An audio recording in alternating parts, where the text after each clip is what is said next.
Are we hardwired for negativity? This is a Healthier Michigan podcast, episode 147. And coming up, we discuss negativity and the impact it can have on our well-being.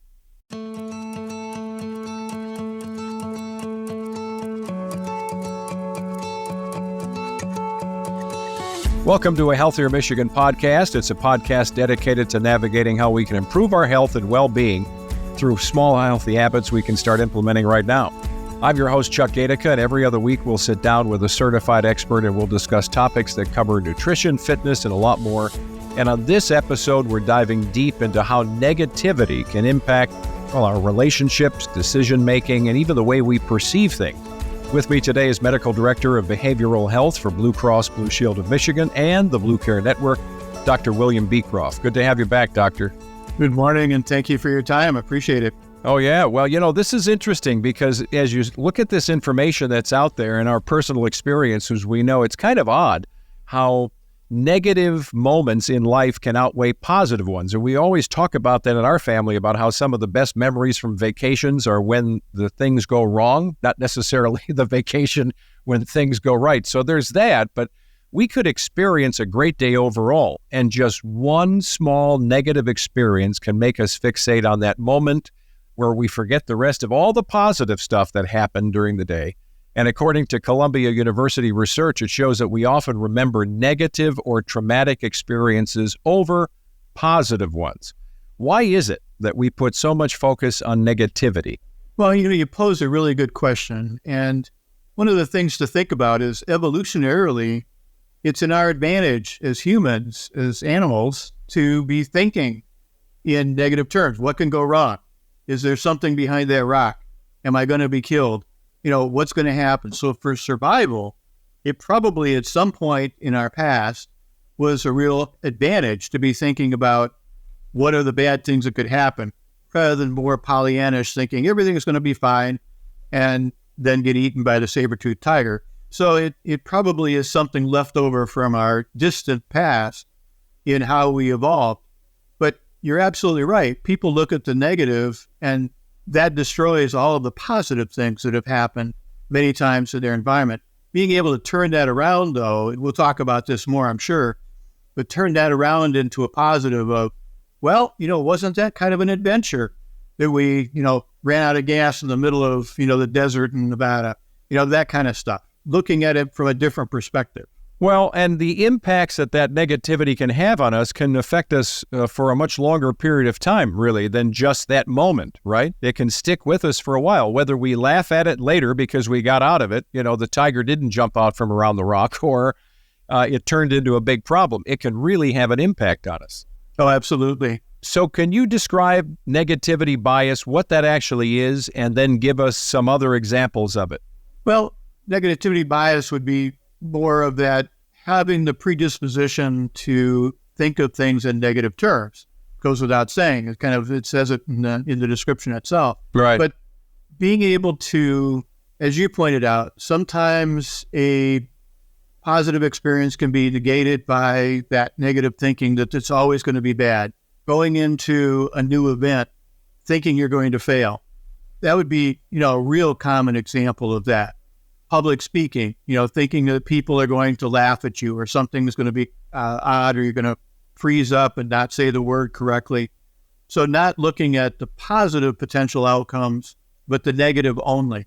And that can be detrimental to you. It can be anxiety provoking, which can cause, on a long-term chronic basis, if you're negative at work all the time, you're not going to like your work. You're not going to be as productive. You're not going to probably have as happy a demeanor. Consequently, people aren't going to like to be around you. The whole negative cascade that can really start up. Well, that's where we get that phrase, negative Nelly, right? I mean, we've been around people where that's all they're doing is looking at the other side of the story all the time. Yeah. And in some work situations, there is real need for that counterbalance, that you're not just going into it thinking everything will be fine, but really looking at all the bad consequences that could happen, the unintended consequences, to be able to then mitigate those before you launch a new program or before you launch a new product. So there is that balance, and some people get rewarded substantially for that negativity in that kind of a circumstance. Well, you talk about reward. That's very interesting. I spent a lifetime in the news business, and it's not called the good news business, right, Doctor? It was the news business, and it tends to focus on, they would probably say, the unusual. And yet most of the things that happen in the day that are unusual, that become lead stories and newscasts, are pretty negative things. I mean, there's something on fire, there's somebody got hurt, there is a lot of negativity that it doesn't all go back to the beginning of time. When we're walking through the jungle, it may be that we are being programmed that bad news or negativity is something we should turn our heads and look for. Oh, absolutely. In my usual morning routine, I check a couple different news outlets, and it's all pretty negative. I didn't see any positive things on that this morning at all. And that's not just our perception, right? I mean, that's obviously, you've studied this, you deal with it with a lot of people that you've spoken to over the course of your career, but this isn't just our perception that it's negative. What you even experienced this morning, it truly was negativity. Oh, absolutely.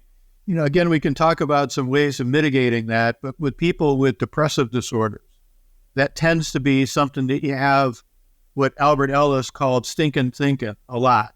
And that really kind of flavors your day. It is really the negative aspect of life when you're depressed. Things aren't going to get better.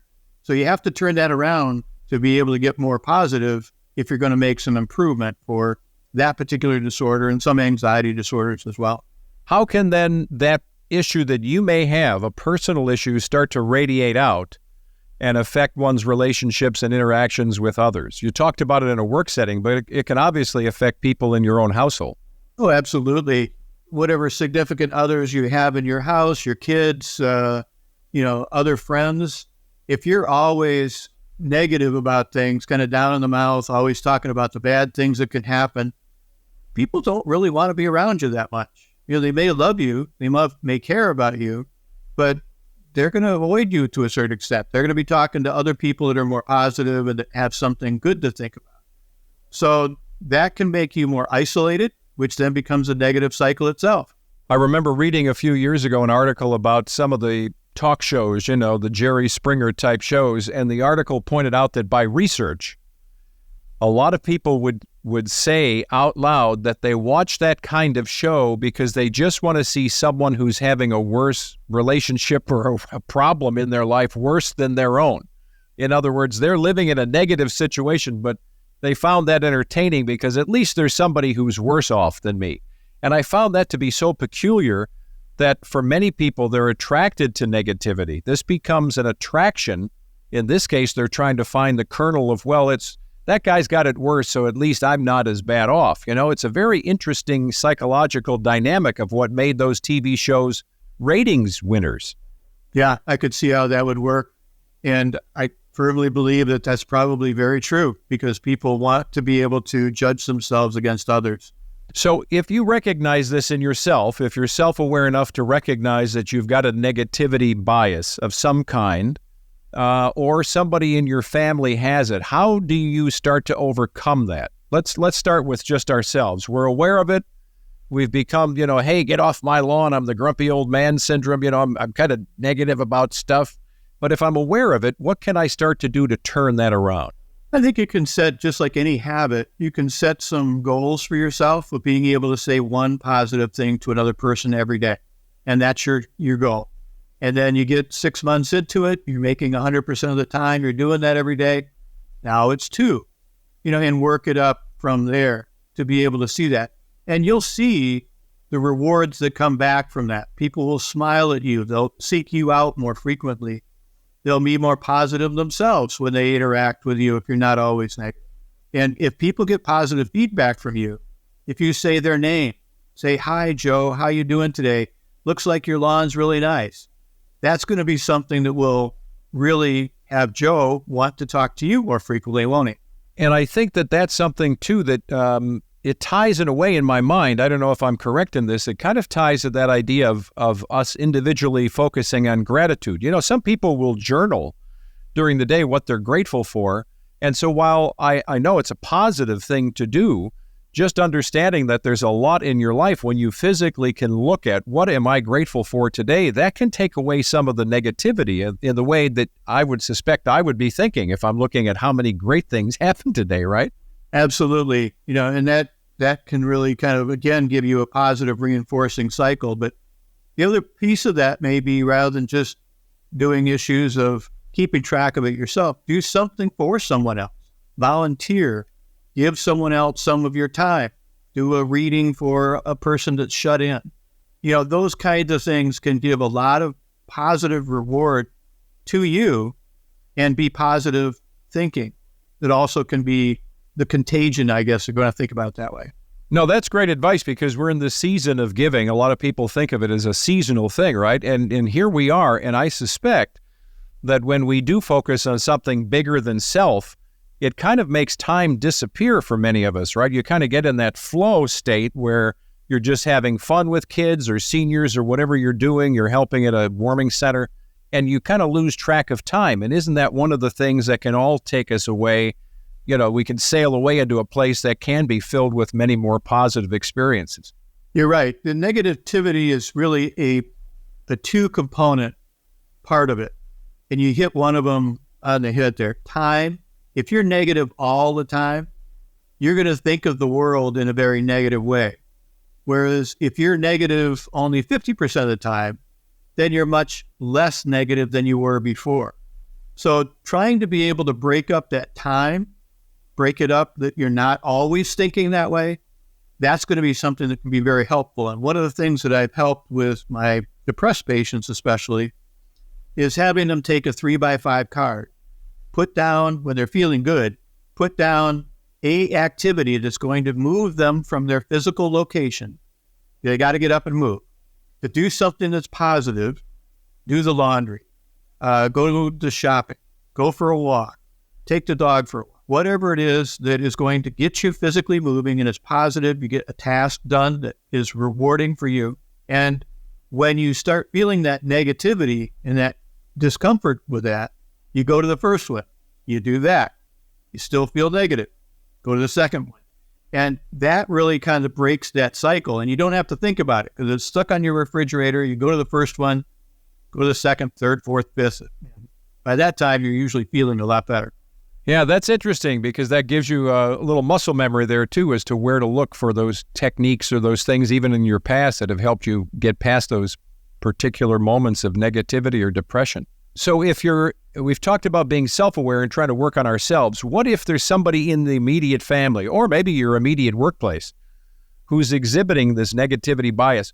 What is your suggestion of how do we now approach them? We can tell them, well, just start filling out a 3x5 card, but that may not go very well. What can we do to impact somebody who we care about? Could be a coworker, could be your spouse. How to get through this, how to get past it, because it is affecting me. I feel down because you're negative. Now we need to fix it. How can I help somebody? Right. It's important in those relationships to label behaviors, not to make it a personal attack. And I know that's a distinction that's hard to make sometimes, but the behavior, John, you seem really down. You seem negative a lot. Is there anything positive that you can think about today? Rather than saying, you're always a downer. I don't like being around you because you're downer all the time.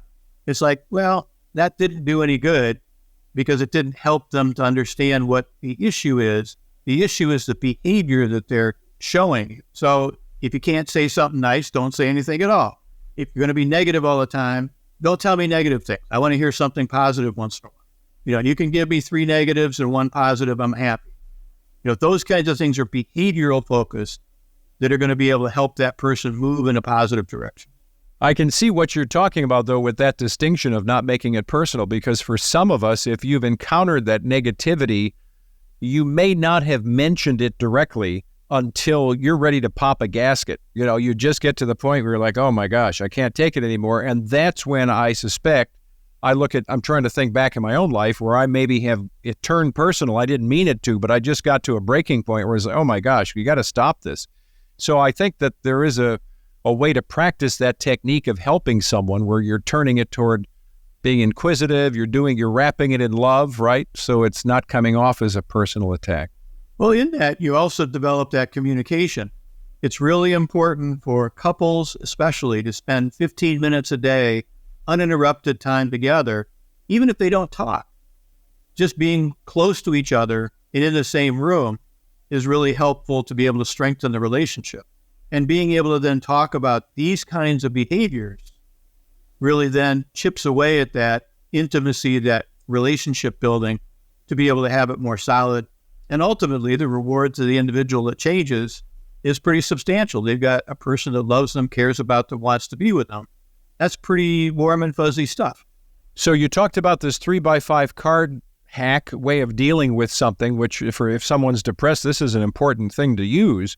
But what are some other practical techniques or exercises you would recommend for ourselves or helping somebody else to get through negativity bias? Going back to setting, to identify one thing each day, and then, eventually that will grow to more frequently. Being able to look at the rewards that you do get when you say something positive. And I think the biggest one that I can think of is the issue of doing something for someone else that gives you so much feedback. The 10% of effort you get that you do by giving to someone else, you get 100% of good feelings back about what you did, even if they don't say thank you. You know you did it, and you know you went out of your way to do something positive to that person, and that itself is rewarding for the individual.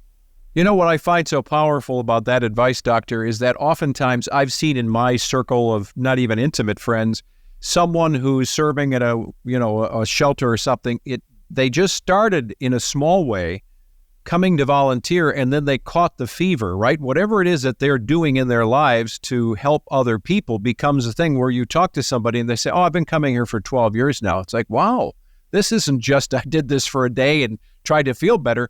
They caught the fever, and it really became something in their lives that can give them purpose, passion by helping other people. So I think that's fantastic advice.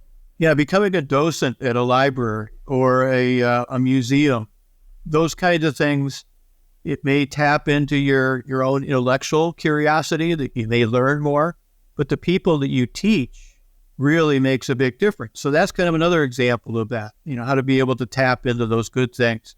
And it's going to push you from you'd be at least neutral, not negative. And the positive feedback you get, thank you for teaching me that. That was really helpful. That's going to leave you for the rest of the day feeling pretty good about yourself.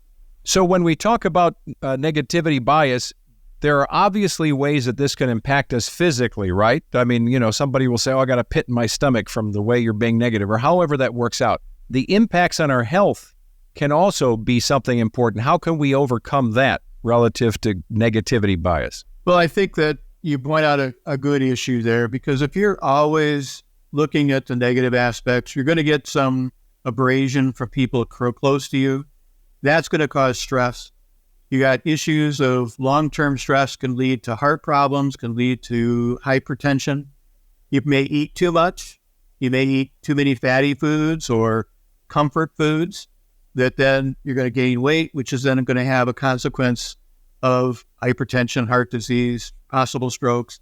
So there's a lot of negative spiral that can happen physically to us if we do that over years, especially, and don't change that attitude.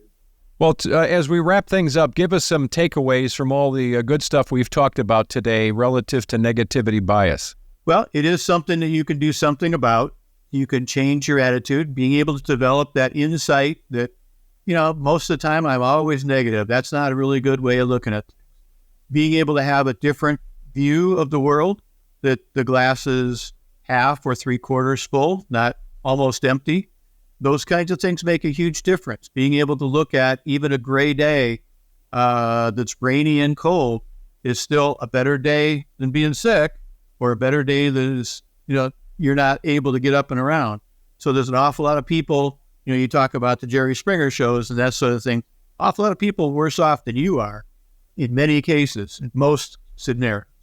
So looking at what you have as positive things in your life, what you are happy for and fortunate to have. It doesn't take much to be fortunate to be up and moving around and walking, because a lot of people are in wheelchairs. A lot of people are unable to do those kinds of even physical activities. So you can get to the microcosmic kind of level if you want to think about it that way. Well, Dr. Beecroft, it's good to have you back again. Nice to see you, and thanks for the great advice and all the info on this idea. It's an important one. You're welcome, and thank you for the time.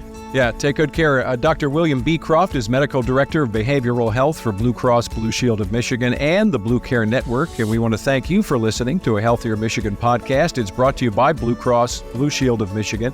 If you like the show, you want to know more, you can go to our YouTube site. You can find lots of episodes there. You can also check us out online. Just go to ahealthiermichigan.org/podcast. You can leave reviews or ratings on Apple Podcast or Spotify. You can also follow us on Facebook or Instagram or Twitter. You get all the new episodes, old episodes. We're up to, episode 147.